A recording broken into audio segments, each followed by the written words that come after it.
This PowerPoint is on alopecia areata, and this is presented by me, Giovanna Hamilton, for Nurse 7047, Family Nurse Practitioner 3. Let's discuss the pathophysiology of alopecia areata, which is a common condition where the immune system attacks hair follicles, causing round or patchy hair loss on the scalp or body. With this inflammation, it is caused to weaken the hair, making it very easy to break off and fall. The exact cause is not necessarily known, but stress is a key role, and then it can also be linked to other health conditions like Addison disease, lupus, and thyroid disease. In the clinic today, I have a patient named Tom who's a 35-year-old who came in due to noticing a bald patch that was small and round on the right side of his head while shaving. When looking at this patient's history of present illness, Tom confirms that he noticed a small round bald patch on the right side of his head this morning while shaving, prompting his visit to the clinic today. When examining this patient's medical history, we noticed that Tom has allergies to penicillin, morphine, and naproxen, which all causes hive-like reaction types. He says he takes a daily vitamin and Claritin for allergies. His family history notes that his mother is healthy and alive, his father has hypertension and he's alive, his maternal grandmother has hypertension, IBS, and then she is not living currently. While his maternal grandfather has a history of lung cancer and is living, his paternal grandmother is healthy with no medical issues, while his paternal grandfather does have a history of alopecia and is currently living. He works as an electrician and vapes occasionally. He also does drink and is sexually active. He reports that he likes to go out and he's single, which means he says he has no time for children. When reviewing Tom's systems, he reports that his skin's intact. He denies any headaches, dizziness, hearing loss, blurred vision, or sore throat. He denies any chest pain or heart palpitations or any swollen extremities like his hands and feet. He denies any muscle pain or weakness. He denies any numbness or dizziness spells. He does not have any hematuria, nocturia, or flank pain that he's noticed. He denies any nausea, vomiting, or diarrhea.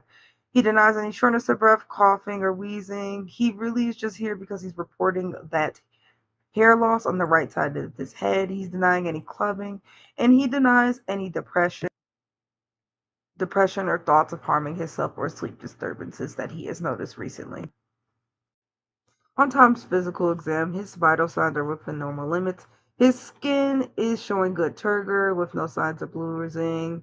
His ear, nose, and throat assessment is showing that he has purula, his tympanic membrane is intact, his mucous membranes are moist, his septum is midline, his nerves are patent with no deviation.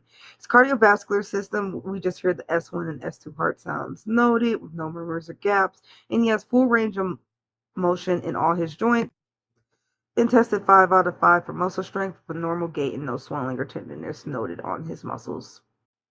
Regarding his scalp, we did notice a 4 centimeter circular patch that was noted on the right parietal area with a positive hair pull test. Other findings included mild nail pitting with normal findings for his gastrointestinal system and respiratory system, as he has normal chest symmetrical expansion with respirations, his lungs were clear bilateral, his abdomen was soft and non-tender, and his bowel sounds were normal active in all 4 quadrants and denies any pain.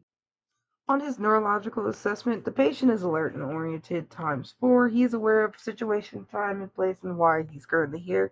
All of his cranial nerves intact. His deep tendon reflexes were symmetric. I didn't notice any focal or neurological deficits while examining him.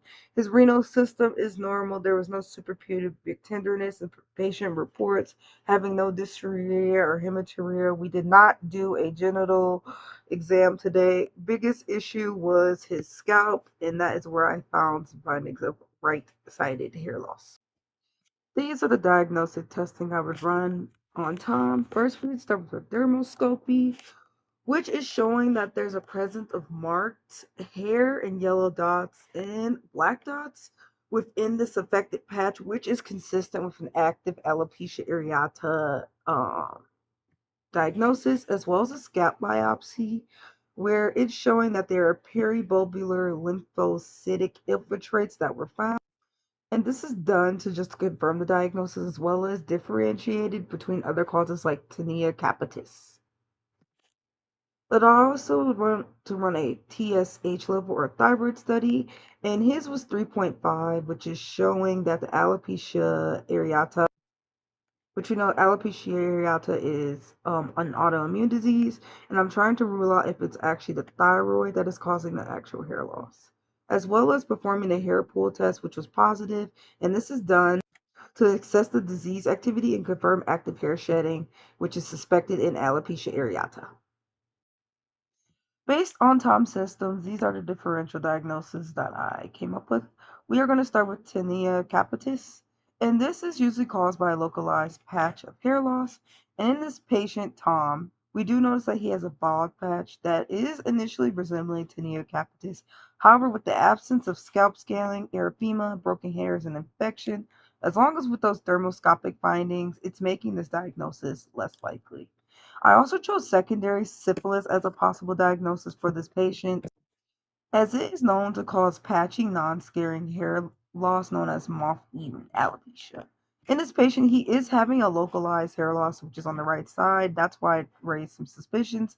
However, the absence of irregular patches, no symptomatic symptoms, no rash, and then the characteristics of the dermoscopic findings is showing that this diagnosis is less likely. The final diagnosis, which I is choosing as this primary diagnosis, which is alopecia areata.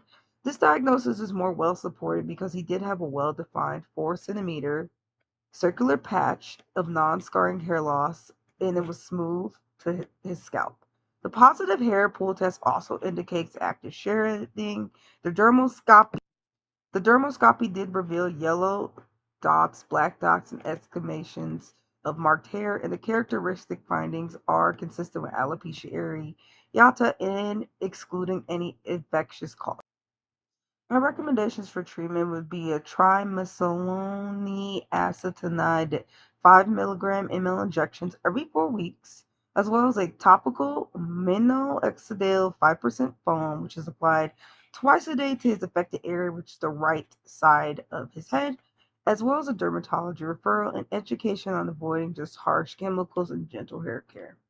And then I would want him to follow up in 4 to 6 weeks to just look at the overall assessment to response time and treatment and making sure that he does see the dermatologist if there's more than 50% of hair loss noted on that right side of his head.